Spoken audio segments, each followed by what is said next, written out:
नमाज में आसमान की तरफ देखने से मना क्यों किया गया है?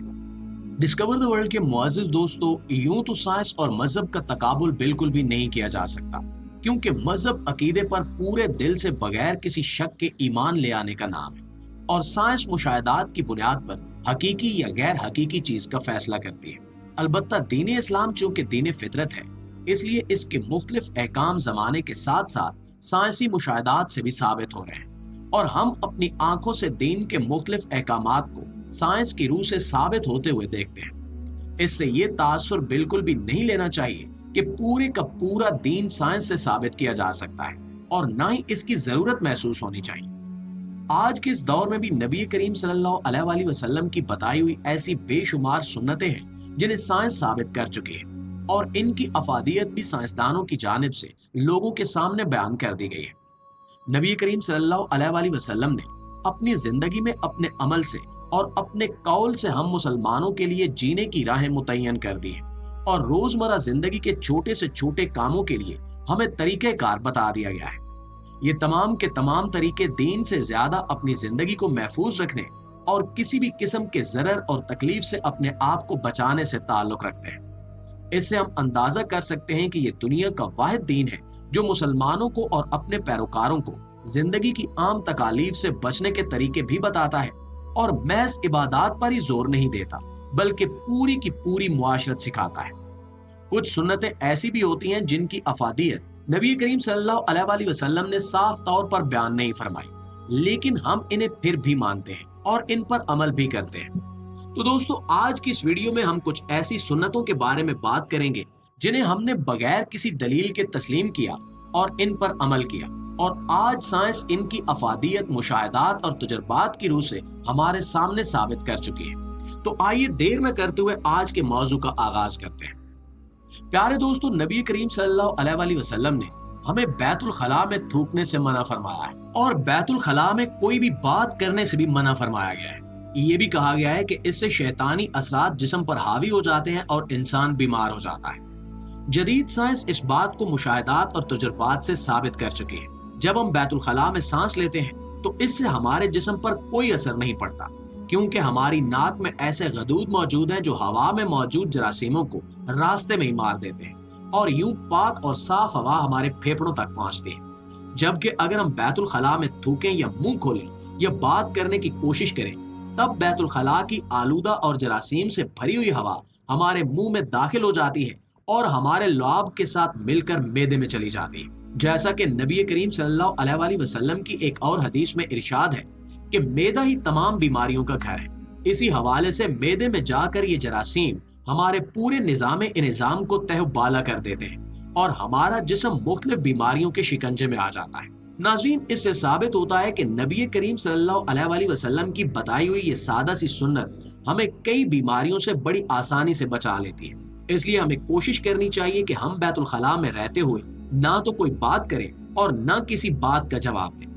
बैतुल खला में फोन सुनना या मुंह खोलकर सांस लेना एक बहुत बुरी हरकत है। इसी तरह से बैतुल खला में थूकने से भी जरासीम हमारे लुआब में शामिल होकर हमारे मुंह में दाखिल हो सकते हैं और हमें बीमार कर सकते हैं। वजू में एक खास अमल मसा कहलाता है और मसा हम गर्दन के पिछले हिस्से का भी करते हैं और ये अमल दिन में 5 बार दोहराया जाता है। नबी करीम सल्लल्लाहु अलैहि वसल्लम की बताई हुई ये सुन्नत अरब के गर्म इलाके के हवाले से जाहिरी तौर पर तो गर्दन को ठंडा रखने का काम करती थी, लेकिन साइंस ने हमें बताया है कि इस मामूली से अमल से, यानी गीले हाथों को गर्दन के पिछले हिस्से पर फेरने के अमल में कितनी बरकत पोशीदा है। प्यारे साथियों, आज के इस जदीद और तरक्की याफ्ता दौर में मुख्तलिफ परेशानियां और टेंशन इंसान को बेहद डिप्रेशन का शिकार कर देती है और ये डिप्रेशन अगर मुसलसल जारी रहे तो इंसान को पागलपन की हद तक ले जा सकता है। इसलिए हमें इस जदीद जमाने में बेशुमार खुदकुशी के केसेस भी नजर आते हैं। मेडिकल साइंस ने इस हवाले से इंकिशाफ किया है कि अगर गर्दन ज्यादा अरसे तक खुश्क रहे और इसका मसाज न किया जाए या इसके मसल्स को गीला न किया जाए, तब इंसानी जहन पागलपन की हद तक पहुंच सकता है। मुसलमान चूंकि दिन में 5 बार नमाज पढ़ते हैं और वजू के दौरान गीला हाथ सर पर और गर्दन पर फेरते हैं, तो इस अमल से गर्दन का मामूली सा मसाज भी हो जाता है और गर्दन के पट्टे भी नरम हो जाते हैं। गर्दन खुश्क होने से भी महफूज रहती है और यूं इंसान पागलपन की हद तक नहीं जाता। यूं भी वजू और नमाज में अल्लाह ताला ने बड़ी बरकत रखी है और इंसान को परेशानियों से निजात देने के लिए ये बड़ा ही बेहतरीन अमल है। साइंसदानों ने साबित कर दिया है कि ये मामूली सा अमल इंसान को पागलपन से महफूज रख सकता है और इससे नबी करीम सल्लल्लाहु अलैहि वसल्लम की सुन्नतों की अफादियत खुलकर सामने आ जाती है। प्यारे साथियों, नमाज एक ऐसा अमल है जो हम अपने खालिक व मालिक की इबादत के लिए हर रोज 5 मरतबा अंजाम देने के पाबंद हैं और ये हमारे फराइज का हिस्सा है। नबी करीम सल्लल्लाहु अलैहि वसल्लम ने नमाज के दौरान सर उठाकर आसमान की तरफ देखने से मना फरमाया है।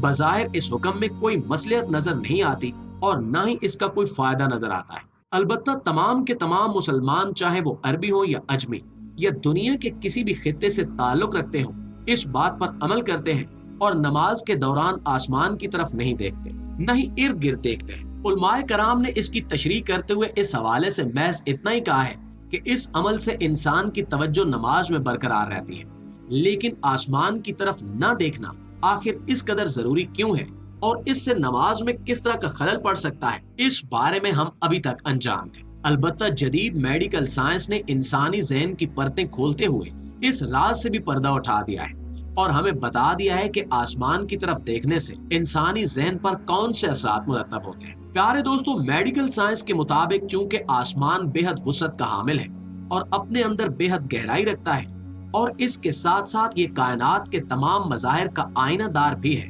यानी हम आसमान की तरफ देखने से मुख्तलिफ सितारों की तरफ भी देख सकते हैं और निज़ाम शमसी के मुख्तलिफ सितारे भी हमें नजर आते हैं। आसमान की ये वुसअत और गहराई इंसान के जहन को बड़ी आसानी से अपने फोकस से हटा देती है और इंसानी जहन उलझनों का शिकार हो जाता है। नमाज चूंकि एक ऐसी इबादत है जिसमें हमारा पूरे का पूरा ध्यान और ख्याल अपने खालिक व मालिक की तरफ रखना होता है, इसलिए आसमान की तरफ देखने से मना फरमाया गया है ताकि हमारे जहन का मुकम्मल फोकस और ध्यान अपने खालिक व मालिक की तरफ रहे और हमारा जहन किसी भी तरफ भटक ना सके।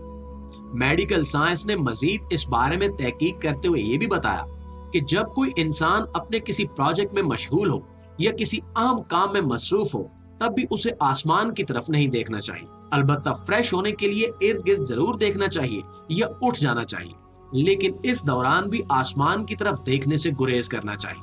क्योंकि आसमान की वुसअत इंसानी जहन पर बड़ा गहरा असर डालती है और इसके मकसद की तरफ से इसे भटका देती है। इस अमल से इंसान अपने मकसद को हासिल करने में मजीद देर का शिकार हो जाता है और इसे दोबारा से अपने ख्यालात को इकट्ठा करके अपना काम अंजाम देने में मुश्किल पेश आ सकती। यही वजह है कि आसमान की तरफ देखने से नबी करीम सल्लल्लाहु अलैहि वसल्लम ने दीन इस्लाम की सबसे अहम इबादत के दौरान मना फरमा दिया ताकि हम अपने ख्यालात को एक जगह पर इकट्ठा रख सके और अपना पूरे का पूरा ध्यान अपने खालिक व मालिक की तरफ लगाते हुए खशू व खजू से अपनी इबादत मुकम्मल कर सके। इससे अंदाजा होता है कि ये मामूली सा हुक्म अपने अंदर कितनी वुसअत और गहराई रखता है और इसमें हमारे लिए दीन और हमारी इबादत के साथ साथ हमारे रोजमर्रा के कामों में भी किस कदर फायदा पोशीदा है।